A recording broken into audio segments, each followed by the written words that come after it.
காலையில 7 மணி இருக்கும். அது பறவைகளோட கிராமம். பனி பொழிஞ்சுகிட்டு இருந்ததுனால ரொம்ப குளிராவும் இருந்துச்சு.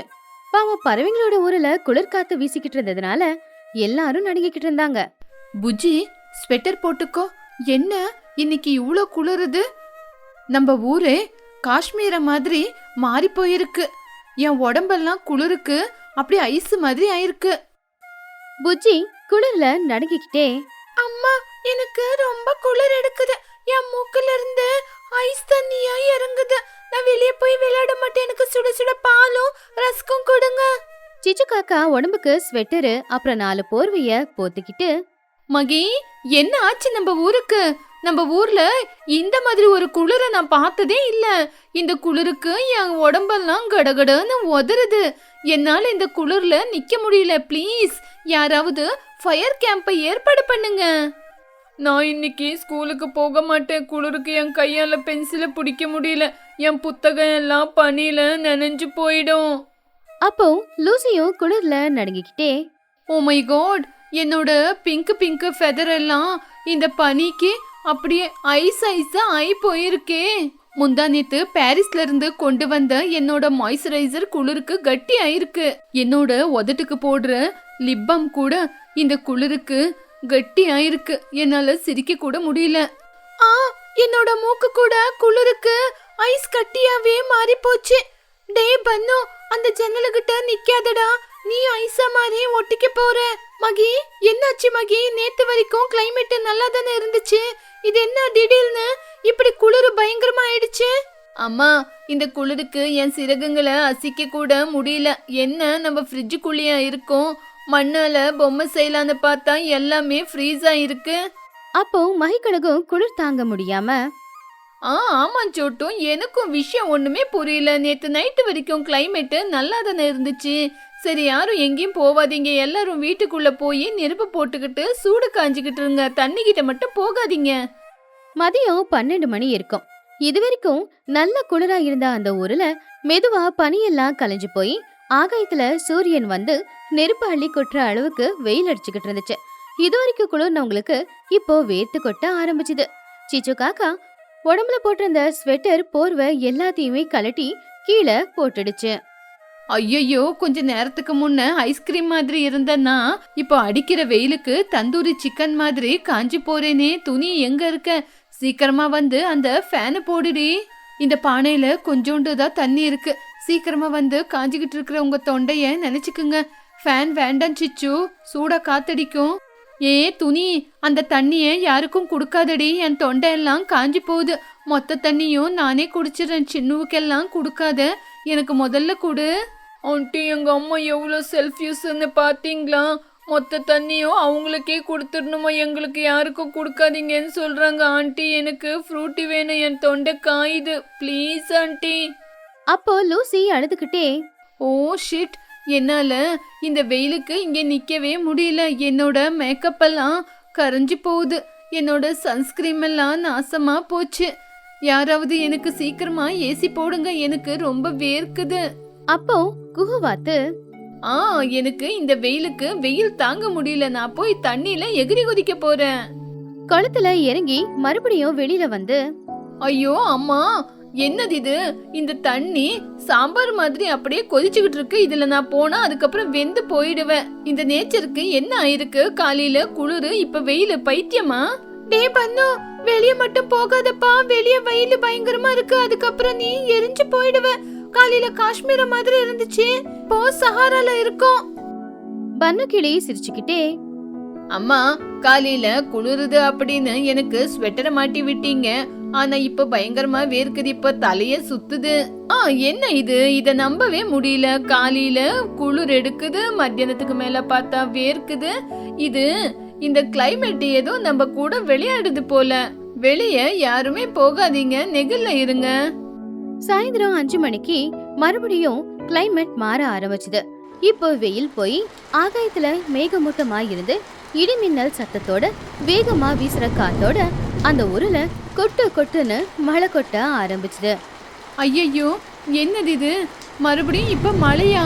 ஐயோ, இப்ப நான் வெளியே போனேன்னா என் உடம்பெல்லாம் சேராயிடுமே. பியூட்டி பார்லருக்கு வேற அப்பாயின்மெண்ட்டை கேன்சல் பண்ணிட வேண்டியதுதான். ஐயையோ, இந்த காத்துக்கு நம்ம எல்லாரும் எகிரி போக வேண்டியதுதான். ஐயோ புஜ்ஜி, என் கையை மட்டும் விட்டுறாதம்மா.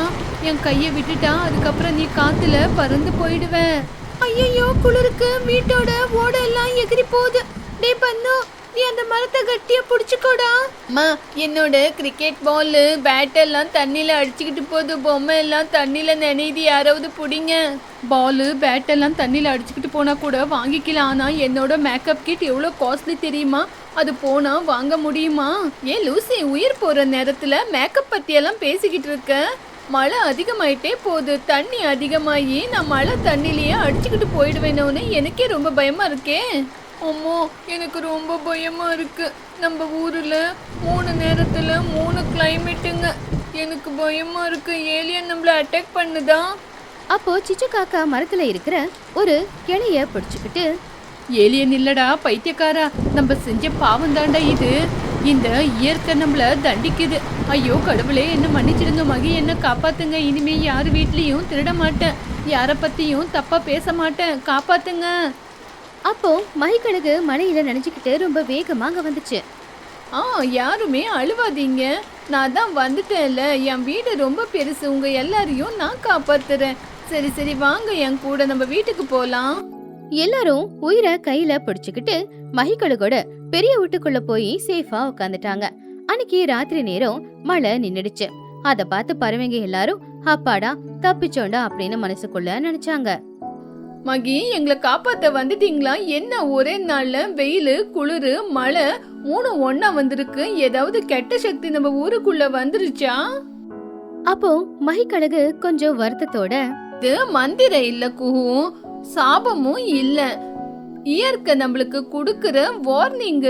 நம்ம என்ன பண்றோம் அப்படின்னு நம்மளுக்கே சில நேரத்துல தெரியறது இல்ல. நம்ம வீடு கட்டுறதுக்காக எல்லா மரத்தை வெட்டுறோம். பிளாஸ்டிக் உபயோகப்படுத்துறதுனால கிளைமேட்டும் மாறி போச்சு. இததான் கிளைமேட் சேஞ்ச், குளோபல் வார்னு சொல்லுவாங்க. ஆன்ட்டி, நம்ம டிவில எப்பவுமே கேம்ஸ் ஆடுறோம்ல, கரண்ட் வேஸ்ட் பண்றதும் தப்பா ஆன்ட்டி? ஆமா புஜ்ஜி, கரண்ட தயாரிக்கிறேன் அப்படின்னு மரத்தை வெட்டுறாங்க. ஃபேக்டரியில இருந்து வர கெட்ட புகைனால இந்த இயற்கை நாசமாகுது. ஃபேக்டரியோட வேஸ்ட் தண்ணி எல்லாம் தண்ணியிலே கலந்துருது. அப்போ சிச்சு, ஐயோ மகி, அன்னைக்கு தெரியாம குஹு அவங்க தண்ணியில குப்பைய கொட்டிட்டேன். என் வீட்ல கரண்ட் இல்லன்னு திருட்டுத்தனமா வெளியில இருந்து கரண்ட் இழுத்தேன். அதெல்லாம் தப்பா? குஹு பார்த்து கோவமா, கருப்பு காக்கா, என் தண்ணியில குப்பைய கொண்டு வந்து கொட்டினது நீதானா? அதனாலதான் அந்த இயற்கை உனக்கு சரியான தண்டனையே பார்த்து கரெக்டா கொடுத்திருக்கு. ஆமாம் சிச்சு, இயற்கையில மரம் இல்லனா பேலன்ஸ் தவந்துடும். கார்பன் டை ஆக்சைடு அதிகமாயி பொல்யூஷன் அதிகமாயிருக்கு. இயற்கையில இருக்கிற எல்லாமே அதது இடத்த தவறி போச்சு. அதனாலதான் இன்னைக்கு ஒரே நாள்ல நம்மளுக்கு மழை வெயில் குளிர் அப்படின்னு இயற்கை 3த்தையும் ஒரே நாள் நம்மளுக்கு காட்டி கொடுத்திருக்கான். உண்மையிலேயே ரொம்ப பயமா இருக்கு மகி. பியூட்டி ப்ராடக்ட்ஸ் அது இதுன்னு நான் உண்மையிலேயே நிறைய பிளாஸ்டிக்க யூஸ் பண்ணிட்டு இருக்கேன். இதுக்கப்புறம் அப்படி செய்ய மாட்டேன். ஆமா, மறுபடியும் நம்ம இயற்கைய நம்மளே நாசமாக்கிட்டா அவ்வளவுதான். இதுக்கப்புறம் புது செடி மரத்தை வளர்க்கலாம். அதுங்கதான் நம்ம கிராமத்தை, நம்மளோட உயிரை எல்லாத்தையும் காப்பாத்த போகுது. நம்ம இனிமே செடி நடலாம். இந்த இயற்கைய நாசமாகாத மாதிரி நம்ம பாத்துக்கலாம். நான் கூட இனிமே செடிங்களை வெட்ட மாட்டேன். இன்னும் டெய்லி ஒவ்வொரு செடிங்களை நடதான் போறேன். இதுல இருந்து நம்ம இயற்கைய காப்பாத்த போறேன். ரொம்ப நல்லது. இன்னைக்கு நடந்த இந்த விஷயம் நம்மளுக்கு ஒரு நல்ல பாடத்தை கத்து கொடுத்திருக்கு. இதுக்கப்புறம் எல்லாரும் பாத்துருங்க. இந்த கதையில இருக்கிற நீதி என்னன்னா, இயற்கைய நாம காப்பாத்தினா இயற்கையும் நம்மள காப்பாத்தும். அதே இயற்கைய நாம அழிக்க நினைச்சா இயற்கை நம்ம எல்லாரையும் மொத்தமா அழிச்சிடும். சிச்சு காகத்தின் வாழ்க்கை. அந்த ஊர்ல எல்லாரும் விவசாயம் தான் செஞ்சுக்கிட்டு இருந்தாங்க. இந்த வருஷம் நல்ல விளைச்சல் விளைஞ்சதுக்கு அப்புறமா பறவைங்க எல்லாரும் சந்தோஷமா மறுபடியும் நிலத்தை உழுது அவங்கவுங்க வயல்ல நாத்து நட ஆரம்பிச்சாங்க. மகிக்கழுகு, துணிக்குருவி, லூசி புறா, சோட்டு கிளி கூட சேர்ந்து நம்ம சிச்சு காக்காவும் அவளுடைய வயல்ல ரொம்ப நல்லபடியாவே விளைச்சல விளைய வச்சுக்கிட்டு இருந்தா. எல்லாருடைய விளைச்சலும் நல்லபடியா விளைஞ்சு எல்லாருக்குமே லாபம் கிடைச்சது. ஆனா இந்த தடவை சிச்சு காக்கா அவளுடைய இடத்துல விளைய வச்ச விளைச்சலுக்கு மார்க்கெட்ல டிமாண்ட் அதிகமானதுனால அவ எதிர்பார்க்காத அளவுக்கு நிறைய லாபம் அவளுக்கு கிடைச்சது. வந்த வருமானத்துல அந்த ஊரிலேயே பெரிய பணக்காரியா சிச்சு காக்கா மாறிட்டா. மத்தவங்க எல்லாருமே அவங்க சம்பாதிச்ச பணத்துல ஒரு பெரிய வீட்டை கட்டிக்கிறதோ இல்ல கழுத்து நிறைய நகையை போட்டுக்கிட்டோ சந்தோஷமா இருந்தாங்க. ஆனா சிச்சு காக்கா மட்டும் அவ்வளவு பணம் சம்பாதிச்சாலும் அவளுடைய பழைய சின்ன வீட்லயே இருந்துகிட்டு அவ சம்பாதிச்ச பணத்தை எல்லாம் என்ன பண்றான்னு யாருக்கும் தெரியாம ரகசியமா வச்சுக்கிட்டு இருந்தா. ஒரு நாள் காலையில துனி, சோட்டு, லூசி, மஹி 4 பேருமே வயல்ல நின்னு பேசிக்கிட்டு இருக்கும்போது அங்க சிச்சு காக்கா வந்துச்சு. அப்ப எல்லாருமே சிச்சுவை பார்த்து ஆச்சரியமா, என்ன சிச்சு, இன்னைக்கு கூட கிழிஞ்சு போன அதே பழைய புடவையே கட்டிக்கிட்டு வந்திருக்க? இந்த தடவை எல்லார விட உனக்கு தானே அதிகமா லாபம் வந்துச்சு. உனக்குன்னு ஒரு தங்க நகைய கூடவா நீ வாங்கிக்கல? அட ஆமா சிச்சு, இந்த தடவை எனக்கு வந்த லாபத்துல நான் என்னோட பழைய வீடு இருந்தாலும் பரவாயில்லன்னு புதுசா 3 அடுக்குமாடி கட்டடம் கட்டி இருக்கேன். ஒவ்வொரு ரூம்லயும் ஏசி போட்டு எவ்வளவு நல்லா பண்ணிருக்கேன் தெரியுமா? ஆனா நீ என்ன அவ்வளவு லாபம் வந்தாலும் பிச்சைக்காரி மாதிரியே இருக்க. அப்போ மஹி சிரிச்சுக்கிட்டே, ஆமஞ்சோட்டு, இந்த சிச்சு சரியான பிஸ்னாரி இல்லையா? அதனால பணத்தை பத்திரமா மூட்டை கட்டி தலைக்கடியில தலகாணிய வச்சு படுத்து தூங்குறாளோ என்னவோ. ஏன் சிச்சு, நாங்க எல்லாரும் வந்த லாபத்துல எங்க வீட்டை சரி பண்ணிக்கிட்டோம். நீ ஒரு பெயிண்ட் கூடவா அடிக்கல? பணத்தெல்லாம் வச்சுக்கிட்டு என்ன பண்ணுவ? ஆமா சிச்சு, நான் பாத்தியா என்னோட பழைய காரை வித்துட்டு இப்ப புதுசா காரை வாங்கியிருக்கேன். நீ கூட ஒரு புது கார் வாங்கியிருந்தா வயலுக்கு நடந்துகிட்டு வர அவசியம் இருந்திருக்காதுல்ல. அவ்வளோ பணத்தெல்லாம் வச்சுக்கிட்டு அதுக்கப்புறம் அனுபவிக்காம நீ என்னதான் பண்ண போற? அப்போ சிச்சு காக்கா ரொம்பவும் அமைதியா சிரிச்சுக்கிட்டே, இங்க பாருங்க ஃப்ரெண்ட்ஸ், உங்க எல்லாருக்கிட்டையும் புது காரு, புது வீடு, நகை நட்டு இருக்கிறத நினைச்சா எனக்கு ரொம்ப சந்தோஷமா தான் இருக்குது ஃப்ரெண்ட்ஸ். ஆனா நான் ஒன்னும் உங்களை மாதிரி காசு இருக்குன்னு தடபுடலா செலவு பண்ண மாட்டேன். அந்த காசை சிக்கனமா சேர்த்து வச்சு எங்க செலவு பண்ணணும், எப்படி செலவு பண்ணணும்னு பத்திரமா சேமிப்பு பண்ணி எடுத்து வச்சிருக்கேன். அப்போ துணிக்குருவி, என்னது, பணத்தை சேமிச்சு வச்சிருக்கியா? சேமிப்பா? அது என்ன? பணம்னு ஒண்ணு இருக்கும்போது சந்தோஷமா செலவு பண்ணிக்கிட்டு இருக்கிறது தானே. சரி, அந்த பணத்தை எங்க சேமிச்சு வச்சிருக்க? நாங்க உன்னோட ஃப்ரெண்ட்ஸ் தானே, சொல்லக்கூடாதா? சிச்சு டாபிக்க டைவர்ட் பண்ணா. துணி, அது எல்லாமே உங்களுக்கு தேவையில்லாத விஷயம்.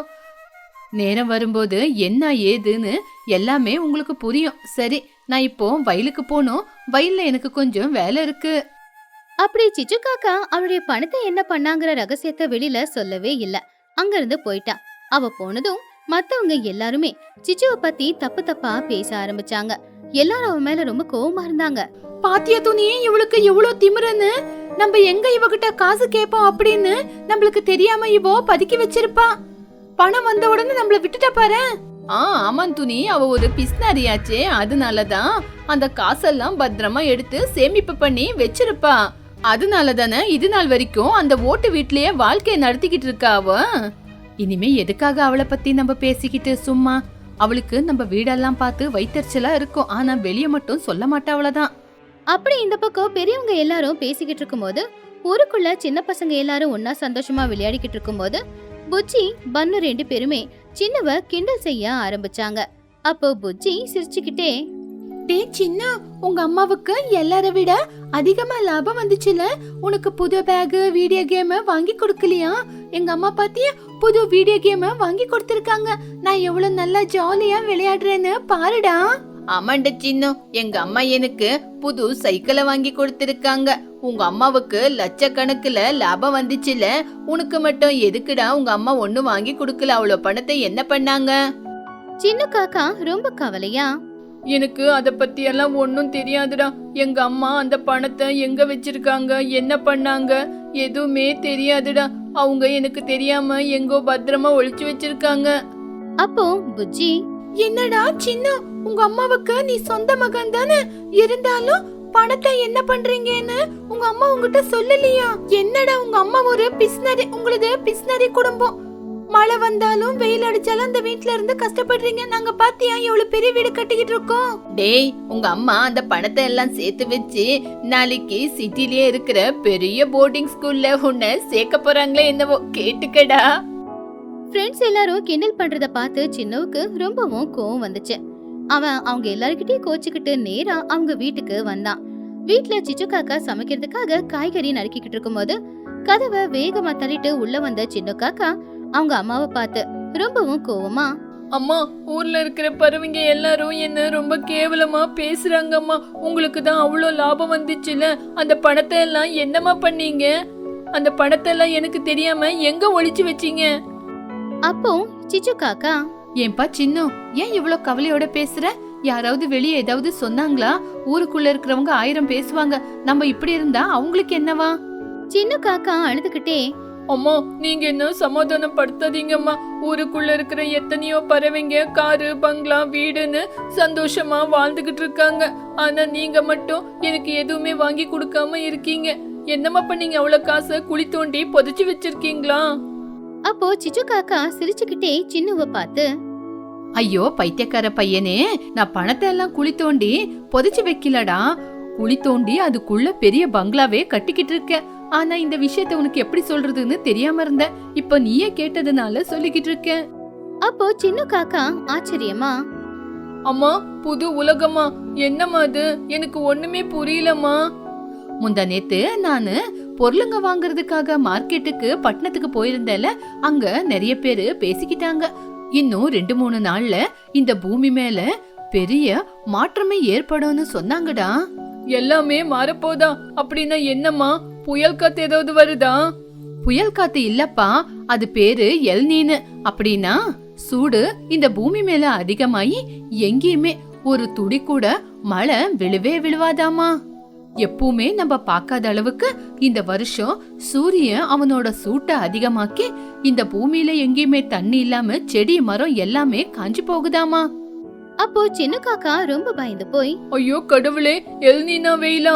அப்படின்னா நம்ம இந்த பூமி மேல சுட்டு போயிடுவோமாமா? அதுக்கு தானடா மக்கு பையனே, நான் பெரிய பங்களாவை கட்டல.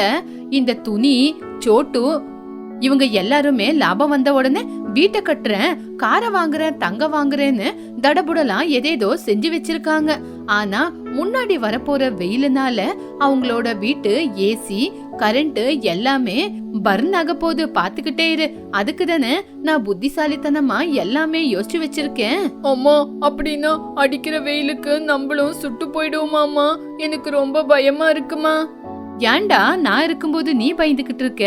அதுக்கு தானே நான் புத்திசாலித்தனமா யோசிச்சு நம்ம வீட்டுக்குள்ள இருந்தே ஒரு ஸ்வரங்க பாதைய கண்டுபிடிச்சிருக்கேன். நான் பாத்துக்கிறேன். அது கேட்டு சின்ன காக்கா ஷாக் ஆயிட்டான்.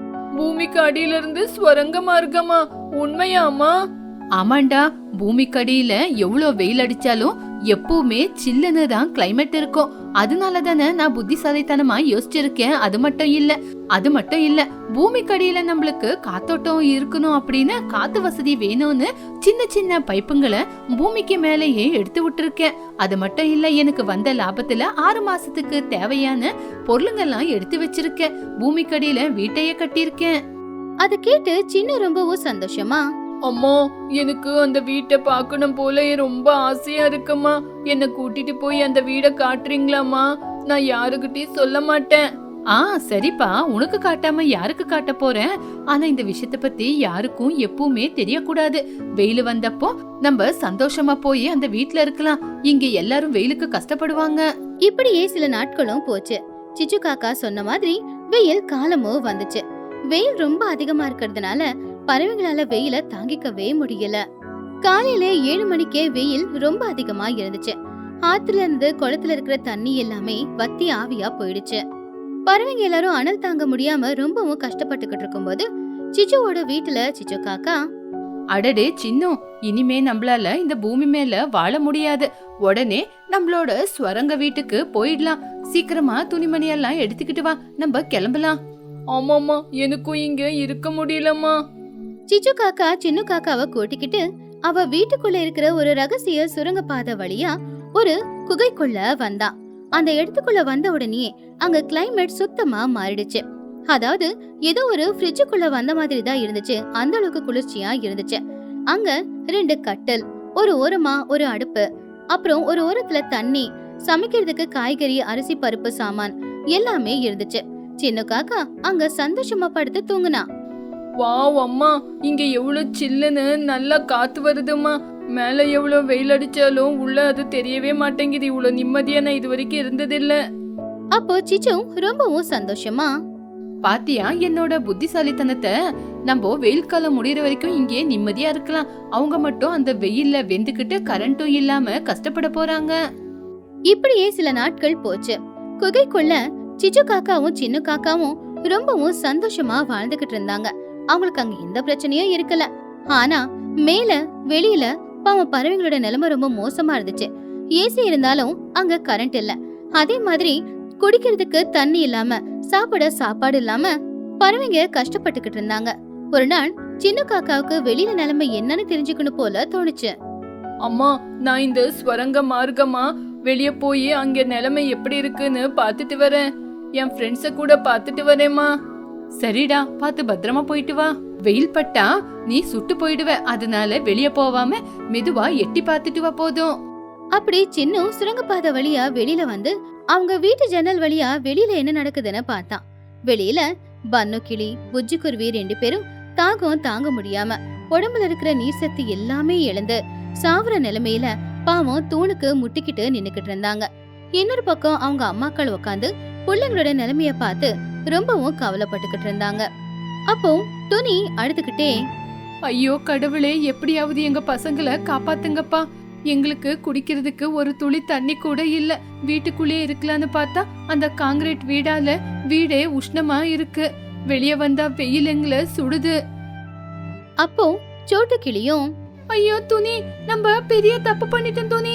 இந்த மாதிரி பெரிய பெரிய பங்களாவை கட்டுறத விட்டுட்டு அந்த குடிசை வீட்லயே இருந்திருந்தா கொஞ்சமாவது காத்து வந்திருக்கும். ஐயோ, என் பன்னு இந்த வெயிலுக்கு காஞ்சி சாவற மாதிரி இருக்கானே. சின்னவுக்கு அவங்க நிலைமைய பார்த்து ரொம்பவும் கவலையாயிடுச்சு. ஏன்னா அவங்க 2 பேருமே அவனுடைய நண்பர்கள். அவங்க சாவர நிலைமையில இருக்கிறத பார்த்து அவன் கண்ணுல இருந்து கண்ணீர் கொட்டுச்சு. உடனே சுரங்கப்பாதை வழியா அவங்க அம்மா கிட்ட போய் நடந்த விஷயத்த சொன்னான். அம்மா, உங்ககிட்ட கெஞ்சி கேட்டுக்கிறேன். பன்னு புஜ்ஜிய எப்படியாவது காப்பாத்துங்கம்மா. அவங்க குடிக்க தண்ணி இல்லாம சாவுற நிலைமையில இருக்காங்க. வெயில் அதிகமாயி அவங்க மயக்கம் போட்டு விழுந்திருக்காங்கம்மா. எப்படியாவது அவங்க 2 பேரை காப்பாத்துங்கம்மா. இல்லனா கொஞ்ச நேரத்திலே அவங்க செத்து போயிடுவாங்க. அத கேட்டு சிச்சு காக்கா, என்னடா சொல்ற? வெளிய நிலைமை அவ்வளவு மோசமா இருக்கா? ஆனாலும் அவங்க நம்மள ரொம்ப அசிங்கப்படுத்திருக்காங்க. பணம் வந்துச்சுன்னு ரொம்ப திமிரு பிடிச்சி ஆடினாங்கல்ல, அவங்க பண்ண பாவத்துக்கு தான் இப்போ அனுபவிக்கிறாங்க. அப்போ சின்ன ரொம்ப கவலையா, அம்மா, என் ஃப்ரெண்ட்ஸ் எல்லாம் வெளியே செத்து போயிட்டாங்கன்னா அதை பார்த்துக்கிட்டு என்னால இருக்க முடியாது. பாவமா, அவங்க கொஞ்சம் கொஞ்சமா செத்துக்கிட்டு இருக்காங்க. தயவு செஞ்சு அவங்கள காப்பாத்துங்கம்மா. அவங்க எல்லாம் செத்து போயிட்டா இந்த வீட்டுல என்னால நிம்மதியா வாழவே முடியாது. அவங்க தான் தப்பு பண்ணாங்கன்னா அதே தப்பு நம்ம மறுபடியும் ஏமா பண்ணணும்? அம்மா ப்ளீஸ் அம்மா, தயவு செஞ்சு அவங்கள காப்பாத்துங்கம்மா. உங்களை கையெடுத்து கும்பிடுறேம்மா. அப்படி சின்ன காக்கா அழுதுகிட்டே அவங்க அம்மா முன்னாடி கெஞ்சி கேக்குறத பார்த்தப்போ சிச்சுவோட மனசும் மாறுச்சு. இப்போ எல்லார் மேலயும் கோவத்தை தீர்த்துக்கிறதுக்கான நேரம் இது இல்ல. சின்ன குழந்தைங்களோட உசுரும் கூட ஆபத்துல இருக்கிறத நினைச்சு சிச்சு காக்கா ரொம்பவும் வருத்தப்பட்டு சின்ன கிட்ட சிச்சு இப்படி சொன்னா. ஆமாண்டா சின்ன, நீ சொன்னது உண்மைதான். மத்தவங்க கஷ்டப்படும் போது அதை பார்த்துக்கிட்டு நம்ம இருக்க கூடாது. அவங்களுக்கு உதவி செய்யறதுதான் மனுஷ குணம். சரி, அவங்க செஞ்ச பாவத்துக்கு இவ்வளவு நாளா கஷ்டத்தை அனுபவிச்சிருக்காங்கல்ல, தண்ணி கேன் எடுத்துக்கோ, அவங்கள கூட்டிட்டு வரலாம். சிச்சு காக்கா சின்ன காக்கா 2 பேரும் கேன்ல தண்ணி எடுத்துக்கிட்டு வெளியில வந்தாங்க. தாகத்தை தாங்க முடியாம எல்லாருமே நடு தெருவுல நின்னுக்கிட்டு இருந்தாங்க. பன்னு, துணி, 2 பேரும் அழுவாதீங்க. இந்தாங்க, நான் தண்ணி கொண்டு வந்திருக்கேன். முதல்ல இந்த தண்ணியை அவங்க முகத்துக்கு தெளிச்சு கொஞ்சம் வாய்க்கு குடிக்க தண்ணி கொடுங்க. அப்போ துணி ரொம்ப ஆச்சரியமா, சிச்சு, நீயா? எங்க உயிரை காப்பாத்துறதுக்கு கடவுள் மாதிரி வந்திருக்கியா? இவ்வளவு தண்ணி உனக்கு எங்க இருந்து கிடைச்சது? சிச்சு, எங்களை மன்னிச்சிடு சிச்சு. நாங்க ரொம்ப தப்பு பண்ணிட்டோம். அதெல்லாம் மறந்து இன்னைக்கு நீதான் வந்து எங்களுக்கு உதவி செஞ்சிருக்க. துணி, சோட்டு, அத பத்தி அப்புறமா பேசலாம். முதல்ல குழந்தைங்களை தூக்கிக்கிட்டு என்னோட குடிசை வீட்டுக்கு வாங்க. உங்களோட பங்களா வீடே உங்களுக்கு சுடுகாடா மாறி போச்சு. சிச்சு காக்கா அவங்க எல்லாரையுமே கூட்டிக்கிட்டு அவங்க வீட்டுக்குள்ள போனா. அதுக்கப்புறமா நேரா அவங்க எல்லாரையுமே அவங்க வீட்டுக்குள்ள இருக்கிற சுரங்கப்பாதை வழியா கீழே இருக்கிற அவங்க வீட்டுக்கு கூட்டிக்கிட்டு போனா. அங்க ஏசி போட்ட மாதிரி நல்ல குளுகுளுன்னு இருந்துச்சு. வெளியில வெயிலுக்கும் உள்ள இருக்கிற கிளைமேட்டுக்கும் சம்பந்தமே இருக்கல. அது மட்டும் இல்ல, அந்த வீட்ல எல்லா வசதியும் இருந்துச்சு. அது எல்லாரையும் ஆச்சரியப்படுத்துச்சு. அடடே சிச்சு, இந்த மாதிரி ஸ்வரங்க மார்க்கமா இவ்வளவு பெரிய வீட நீ எப்ப பண்ண? உன்னோட குடிசை வீட்டுக்கடியில இவ்வளவு பெரிய வீடு இருக்கிறது தெரியல. இதெல்லாம் எப்ப கட்டி வச்ச? ஆமா சிச்சு, இதுக்குள்ள ஏசி இல்லனாலும் சில்லுன்னு எவ்வளவு நல்லா காத்து வருது. ஆமா, இவ்ளோ பொருளுங்களை எப்படி வாங்கிட்டு வந்து வச்ச? காசை சேர்த்து வச்சது நீ இதுக்காக தானா? சிச்சு காக்கா சிரிச்சுக்கிட்டே, ஆமா ஃப்ரெண்ட்ஸ், இந்த மாதிரி ஒரு நிலைமை வரும்னு எனக்கு எப்பவோ தெரிஞ்சிருந்தது. அதனாலதான் பணம் வந்த உடனே நான் ஆடம்பரமா செலவு பண்ணாம இதுக்கு தேவையான வேலைங்களை செஞ்சு வீட்டுக்கு தேவையான பொருளுங்களையும் வாங்கி வச்சேன். அப்ப டோனி சிச்சுவோட கைய பிடிச்சு அழுதுகிட்டே, சிச்சு, எங்களை மன்னிச்சிடு சிச்சு. நாங்க பணம் வந்தப்போ ஆடம்பரமா எப்படி வாழணும் அப்படின்னு யோசிச்சுமே தவிர அந்த பணத்தை எப்படி சேமிக்கணும் அப்படின்னு யோசிக்கல. ஆனா உன்னோட முன்னெச்சரிக்கை, உன்னோட புத்திசாலித்தனம் தான் இன்னைக்கு உன்னை இந்த நிலைமைக்கு கொண்டு வந்து விட்டு எங்களையும் காப்பாத்த உதவி செஞ்சிருக்கு. சிச்சு, எங்களோட பணம் சொத்து இன்னைக்கு எதுவுமே எங்களுக்கு உதவி செய்யல. இனிமே பணம் இருக்கு அப்படிங்கிற திமிர்ல யாரையும் ரொம்ப கேவலம் பண்ணி பேச மாட்டோம். சிச்சு காக்கா அவங்கள சமாதானப்படுத்தி, சரி சரி, யாருமே கவலைப்படாதீங்க. நம்ம எல்லாரும் ஃப்ரெண்ட்ஸ் தானே. இனிமே இந்த வெயில் காலம் முடியற வரைக்கும் நீங்க எல்லாருமே ஒத்துமையா என் கூட தான் இருக்கணும். நம்ம எல்லாரும் இதே வீட்ல சந்தோஷமா இருக்கலாம். 6 மாசத்துக்கு தேவையான பொருளுங்க எல்லாம் இருக்கு. அப்போ புஜ்ஜி சிரிச்சுக்கிட்டே, தேங்க்யூ சின்னு. நீ மட்டும் இன்னைக்கு இல்லனா இந்த வெயிலுக்கு நாங்க எல்லாம் காஞ்சி போய் செத்து போயிருப்போம்டா. ஆமாண்டா சின்னு, உங்க அம்மா கட்டி இருக்கிற இந்த சுரங்க வீடு ரொம்ப சூப்பரா இருக்குடா. நம்ம எல்லாரும் இனிமே இங்கே விளையாடலாம். அப்படி பறவைங்க எல்லாரும் அந்த வெயில் காலம் முடியற வரைக்கும் சிச்சுவோட சுரங்க பாதையில இருக்கிற வீட்லயே வாழ்ந்துகிட்டு இருந்தாங்க. ஒரு காலத்துல அவளை எத்தனை பேர் கிண்டல் பண்ணாலும் அசிங்கப்படுத்தி இருந்தாலும் அதையெல்லாம் மனசுல வச்சுக்காம அவங்களுக்குன்னு ஒரு பிரச்சனை வரும்போது சிச்சு காக்கா அவங்க எல்லாருக்கும் உதவியா நின்னா ஆதரவும் கொடுத்தா. சிச்சுவோட நல்ல மனசை பார்த்து எல்லாருமே சிச்சு கிட்ட மன்னிப்பு கேட்டு அவளுக்கு நன்றியும் தெரிவிச்சாங்க. அன்னையில இருந்து சிச்சு கூட சேர்ந்து எல்லாரும் சந்தோஷமா வாழ்ந்துகிட்டு இருந்தாங்க.